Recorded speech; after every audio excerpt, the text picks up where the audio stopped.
एक बार एक बहुत ही दुखी व्यक्ति एक महात्मा के पास आकर कहता है, मैं अपने जीवन से बहुत दुखी हूँ। मैं अपनी बीवी बच्चों और अपने परिवार को भी खुश नहीं रख सकता। मैं अपने लिए भी कुछ नहीं कर पा रहा। कभी कभी तो मुझे अपनी जिंदगी को खत्म कर देने के भी ख्याल आते हैं। आप इतनी साधनाएं करते हैं, इतनी तपस्या करते हैं, क्या आप मुझे कोई ऐसा मार्ग बता सकते हैं जिससे मैं अपने बुरे वक्त से बाहर आ सकूं? मेरा बहुत बुरा समय चल रहा है। 2 वक्त की रोटी का इंतजाम करना भी मेरे लिए बहुत मुश्किल हो गया है। अब आप ही बताएं कि मैं ऐसे वक्त में मैं जिंदा रहूं तो कैसे रहूं, कैसे अपने परिवार को खुश रखूं? कृपया करके कोई साधारण सा तरीका बताने की कृपा करें ताकि मैं आसानी से समझ सकूं, क्योंकि मैं बहुत पढ़ा लिखा नहीं हूं। अगर आप बड़ी से बड़ी ज्ञान की बातें करेंगे तो शायद मैं कभी समझ भी नहीं पाऊंगा। यह सुनकर महात्मा ने मुस्कुराते हुए कहा कि तुम एक काम कर सकते हो। फिर महात्मा ने सामने की ओर इशारा करते हुए कहा कि उस ऊंची पहाड़ी पर एक मंदिर है और उस मंदिर के पास चींटियों का एक घर है जहां पर हजारों चींटियां रहती है।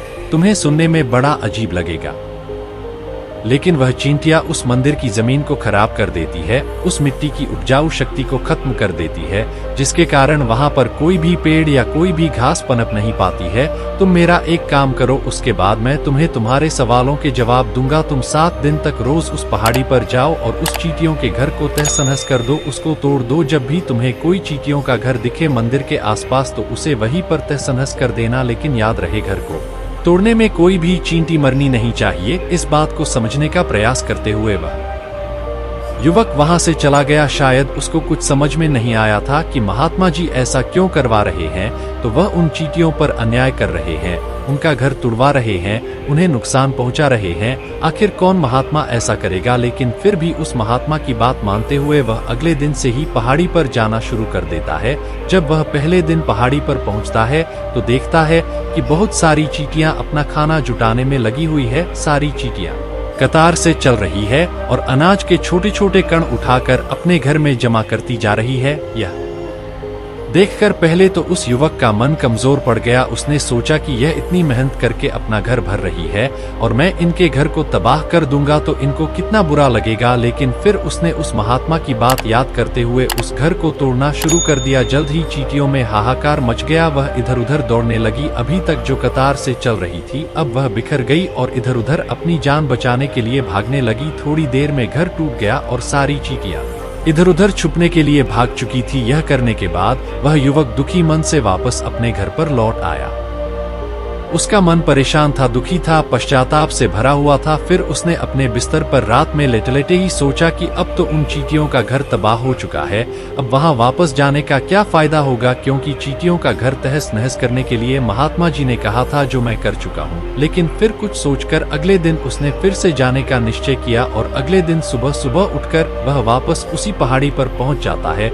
पहाड़ी पर पहुंचकर वह उसी जगह पर पहुंचता है जहां पिछले सुबह उसने उस घर को तहस नहस कर दिया था। लेकिन वह यह देखकर चौंक जाता है कि उन चींटियों ने फिर से अपना घर उसी जगह पर बना लिया था और अब वह फिर से अपने घर के लिए सामान इकट्ठा करने में जुटी हुई थी। उस आदमी को देखकर लगा कि यह चींटियां कितनी मूर्ख है। इनको पता है कि कल ही इनका घर इसी जगह पर तबाह किया गया था और उसी जगह पर उन्होंने अपना नया घर भी बना लिया। और यह सोचकर वह आदमी हंसने लगा। लेकिन फिर से महात्मा की बात याद करते हुए उसने उन चींटियों का घर फिर से तबाह करना शुरू कर दिया। फिर से उन चींटियों में हलचल मच गई और थोड़ी देर में वह चींटियां इधर उधर अपनी जान बचाने के लिए भागने लगी। कुछ ही देर में उनका घर फिर से नष्ट हो गया और वह युवक थोड़ा संतोष के भाव से कि इस बार तो मैं अच्छी तरह से उस घर को तबाह कर दिया है, अब तो वह चींटियां यहाँ पर अपना घर बना ही नहीं पाएंगी। इसीलिए जाने से पहले उसने उस घर पर ठंडा पानी भी डाल दिया ताकि चींटियां वहां पर अपना घर ना बना सके। और इस तरह अपना कर्म पूरा करके वह युवक फिर से अपने घर लौट आया। आज रात में सोते वक्त फिर से वह युवक यही सोच रहा था कि क्या महात्मा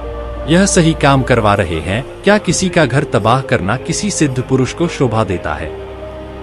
क्या हो अगर वह महात्मा सिद्ध पुरुष हो ही ना? क्या होगा अगर वह मुझे बेवकूफ बना रहे हो? लेकिन फिर उसने निश्चय किया कि मैं अपने काम को पहले पूरा कर लेता हूँ, उसके बाद ही पता चलेगा कि महात्मा मुझे से ऐसा क्यों करवा रहे थे। और यही सोचकर वह रात में सो जाता है। अगले दिन सुबह उठकर वह फिर से उसी पहाड़ी की ओर निकल जाता है।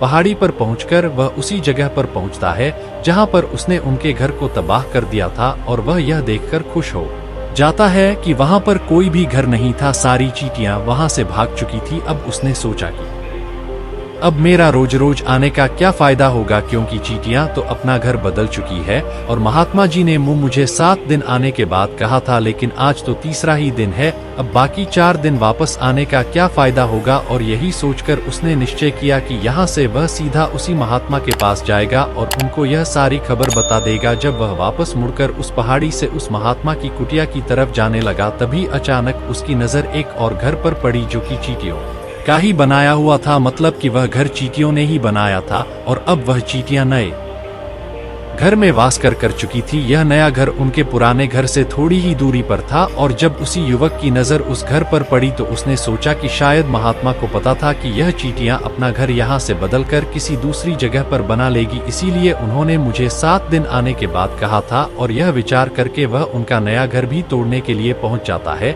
जब वह वहां पहुंचा तो चींटियां उसी तरह अपने कार्य में लगी हुई थी। वह अपने लिए खाना इकट्ठा कर रही थी और अपने घर में जमा कर रही थी। जब पुराना घर टूटा था वहां भी अनाज के कण बचे हुए थे और चींटियां वहां से भी अनाज इकट्ठा कर के वापस अपने नए घर में ला रही थी। अब यहाँ पर फिर से युवक का मन थोड़ा कमजोर पड़ गया, क्योंकि वह खुद भी कमजोर था, खुद भी वक्त का मारा हुआ था, इसीलिए उसके मन में उन चींटियों के प्रति दया का भाव उमड़ रहा था। उनके ऊपर उसे दया आ रही थी, वह चाहता था कि उनकी मदद करे, लेकिन वह उल्टा उनको नुकसान पहुंचा रहा था। लेकिन उस महात्मा की बात को याद करते हुए उसने फिर से उस घर को तोड़ने का निश्चय किया और उसने इस बार बड़ी ही सावधानी के साथ बिना किसी चींटी को कोई नुकसान पहुंचाए वह घर तबाह करना शुरू कर दिया। वक्त थोड़ा ज्यादा लगा, क्योंकि किसी भी चींटी को नुकसान ना पहुंचने की शर्त महात्मा ने पहले ही रखी थी, इसीलिए उसको बड़ी सावधानी के साथ उन घरों को तबाह कर रहा था। लेकिन आखिरकार उसने उस घर को भी तबाह कर दिया और उस घर को तबाह करने के बाद वह बड़े ही दुखी मन से, इस बार वह पहले से भी ज्यादा दुखी था, क्योंकि उसने उनका नया घर भी तोड़ दिया था। वह उन चींटियों को बसने ही नहीं दे रहा था और वह अब अपने आप को शैतान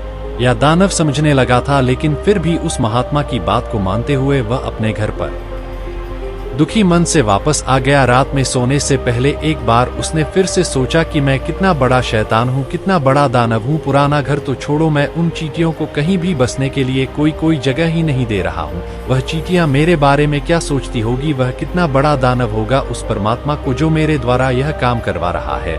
लेकिन फिर भी उसने अगले दिन जाने का निश्चय किया और अगले दिन सुबह सुबह वह फिर से वहां पर पहुंच गया। वो यह देखकर फिर से आश्चर्यचकित रह जाता है कि इस बार चींटियों ने एक और नई जगह पर अपना घर बना लिया था। वह तो पहले से भी ज्यादा ऊर्जा के साथ काम कर रही थी और उन्होंने एक रात में पहले से भी बड़ा घर बना लिया था और अब वो फिर से अपना अनाज और खाना इकट्ठा करने में जुटी हुई थी। यह देखकर उस आदमी को लगा कि यह चींटियां किस मिट्टी की बनी हुई है, मैं उनको बार बार यहाँ से भगाने की कोशिश कर रहा हूँ और यह वहीं पर अपना घर बना लेती है। क्या इनको पता नहीं है कि मैं यहाँ पर कभी भी बसने नहीं दूंगा। यह चींटी है, दिखने में इतनी छोटी है, लेकिन फिर भी यह मुझसे हार नहीं मान रही है। बड़ी ताज्जुब की बात है। और इस बार उसने गुस्से में उस घर को तहस नहस करना शुरू कर दिया, लेकिन इस बार तहस नहस करते हुए कुछ चींटियां वहीं पर मर गई, उसके पैरों तले कुचल दी गई। कुचलने के बाद जब वह अपने अहंकार से बाहर आया तो उसने देखा कि गुस्से में उसने उन चींटियों को कितना क्षति पहुंचा दी है। उसका मन पश्चाताप से भर गया और वह रोता हुआ अपने घर की तरफ बढ़ गया। रात में सोते वक्त उसने सोचा कि मैं उन चींटियों पर बहुत ज्यादा अत्याचार कर रहा हूँ, अब इससे ज्यादा अत्याचार मैं नहीं कर पाऊंगा। और यही सोचकर वह अगले दिन उन चींटियों के लिए अपने घर से थोड़ा आटा लेकर उसी पहाड़ी पर पहुंच जाता है। आज उसके मन में उन चींटियों के प्रति श्रद्धा का भाव था, दया का भाव था। आज वह उनकी मदद करना चाहता था और जब वह वहां पर पहुंचा तो चींटियां फिर से अपने नए घर को बनाने में जुटी हुई थी। उसने बड़े ही करुणा के साथ उन चींटियों को अपना लाया हुआ आटा खिलाया। अगले 7 दिनों तक वह ऐसा ही करता रहा। वो रोज सुबह जाता, उन चींटियों को अपने हाथों से आटा खिलाता। 7 दिन के बाद वह युवक उस महात्मा के पास पहुंचकर हाथ जोड़कर बोलता है कि हे महात्मा जी, मुझे माफ कर देना, मैंने उन चींटियों का घर तबाह करने के लिए बहुत कोशिश की। मैंने उनका घर तबाह किया भी, एक बार नहीं 4 बार मैंने उनका घर तोड़ा। उसके बाद में हिम्मत नहीं कर पाया, उनके घर को नहीं तोड़ पाया। मैं समझ सकता हूँ कि मैं आपका काम पूरा नहीं किया और इसके बदले आप मुझे तरीका भी नहीं बताएंगे जो कि मुझे मेरे बुरे समय से बाहर निकाल सकता है, लेकिन मुझे इसका कोई परवाह नहीं है। मुझे लगता है कि मैंने जो किया वह सही किया, इसीलिए मैं आपसे आज्ञा लेकर वापस जा रहा हूँ।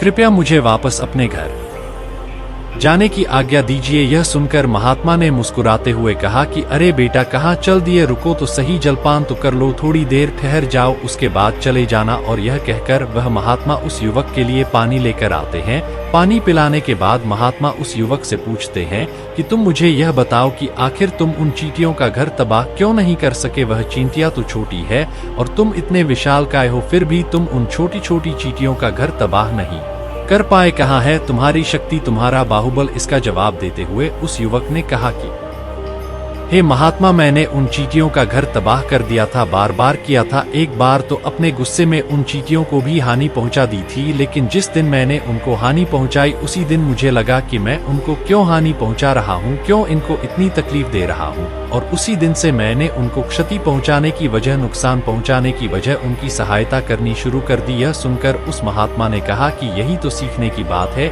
एक छोटी सी चींटी हमें जीवन का संदेश दे जाती है। मैंने तुम्हें उन चींटियों का घर तबाह करने के लिए नहीं भेजा था, मैंने तुम्हें भेजा था ताकि तुम उन चींटियों से कुछ सीख ले सको। तुम्हें क्या सीख मिली उन चींटियों से, क्या मुझे बता सकते हो? यह सुनकर उस युवक ने पूरी कहानी बयां कर दी। पूरी कहानी सुनने के बाद महात्मा ने मुस्कुराते हुए कहा कि बेटा, पहली सीख जो इन चींटियों से ले सकते हैं वो यह थी कि तुमने कितनी ही बार उनके घर को तोड़ने की कोशिश की, कितनी ही बार प्रयास किया कि उनके घर तबाह हो जाए, लेकिन वह हर बार अपना नया घर बना लेती थी। उन्होंने कभी भी हार नहीं मानी। अगर वह हार मान लेती तो वह चींटियां तुम्हें वहां पर नहीं मिलती। जीवन कार्यशील का नाम है, लेकिन हम मनुष्य 1-2 बार हार मिलने पर ही टूट जाते हैं, हताश हो जाते हैं और फिर जीवन में प्रयास ही नहीं करते। और कुछ लोग तो अपनी जिंदगी को खत्म करने को उतारू हो जाते हैं। लेकिन जानवरों में तुमने एक बात देखी होगी कि वह अपना जीवन खुद से कभी खत्म कर ही नहीं सकते हैं। तुमने कभी नहीं सुना होगा कि किसी जानवर ने आत्महत्या कर ली, चाहे वह जानवर कितना भी भूखा क्यों ना हो, कितना ही दुखी क्यों ना हो, लेकिन वह अपने जीवन के लिए हमेशा संघर्ष करता रहता है। लेकिन वही दूसरी तरफ हम मनुष्य 1-2 बार हताश होने पर ही अपना जीवन खत्म कर लेते हैं। जीवन तो कर्मशील होता है, कर्म करने का नाम है जीवन, और मृत्यु आखिरी विश्राम है, परम विश्राम है। इसीलिए मृत्यु से पहले कर्म करना कभी मत छोड़ना, क्योंकि मृत्यु के बाद तो तुम परम विश्राम में चले ही जाओगे। तो उससे पहले कर्म करना क्यों छोड़ रहे हो, क्यों हताश हो रहे हो? अगर तुम्हारा एक घर टूट गया है तो दूसरा घर बनाने का प्रयास करो, कोशिश करो, और कोशिश करने वालों की कभी हार नहीं होती। यह तुम उन चींटियों से देख चुके हो, देखने में तुमसे कितनी छोटी है वह चींटियां और तुम इतने बड़े हो, लेकिन उनका मन तुम्हारा मन से इतना बड़ा है, इतना विशाल है, इतना दृढ़ संकल्प है कि इतनी बार घर टूटने पर भी उन चींटियों ने कभी हार नहीं मानी। दूसरी सीख यह है कि जब भी हमारे ऊपर बुरा समय आता है, हमें लगता है कि यह समय कभी भी नहीं जाएगा, यह समय मेरे जीवन को बर्बाद कर देगा, मुझे कभी नहीं जीने देगा। और अपने इन्हीं ख्यालों से, अपने इन्हीं विचारों से, जिसका असलियत में कोई भी अस्तित्व नहीं है, वह सिर्फ विचार है, और वही विचार हमारे मन को दुखी कर देती है और इसीलिए हम प्रयास करना भी छोड़ देते हैं। लेकिन तुम खुद सोचो कि बार बार प्रकृति हमें क्षति पहुंचाएगी, नुकसान पहुंचाएगी, लेकिन कब तक पहुंचाएगी? अगर हम बार बार फिर से उठ के फिर से नया प्रयास करते रहेंगे तो प्रकृति भी हमारे सामने घुटने टेक देगी और वह भी एक दिन हमारे ऊपर दयावान हो जाएगी, कृपालु हो जाएगी, और वह हमें सब कुछ देने लगेगी जिसकी हमने कभी कामना की थी। तुमने खुद देखा कि तुम उन चींटियों को तबाह करने के लिए पहुंचे थे, लेकिन बाद में तुम ही उन चींटियों को अनाज और आटा देने लगे, तुम ही उन पर कृपालु हो गए। क्यों हुए? क्योंकि तुमने देखा कि वह चींटियां हार ही नहीं मान रही है। इसी तरह अगर तुम भी अपने जीवन में कभी हार नहीं मानोगे तो एक ना एक दिन यह प्रकृति तुम्हें वह सब कुछ देगी जो तुम अपने जीवन में पाना चाहते थे। इसीलिए 2 सीख याद रखना, कर्मशील कार्य करते जाना, और दूसरा कि एक ना एक दिन प्रकृति तुम्हारी उस कर्म का परिणाम तुम्हें जरूर देगी। तो दोस्तों, मैं आशा करता हूँ कि आपको इस वीडियो से काफी कुछ सीखने को मिला होगा। तो फिर मिलते हैं अगले वीडियो में।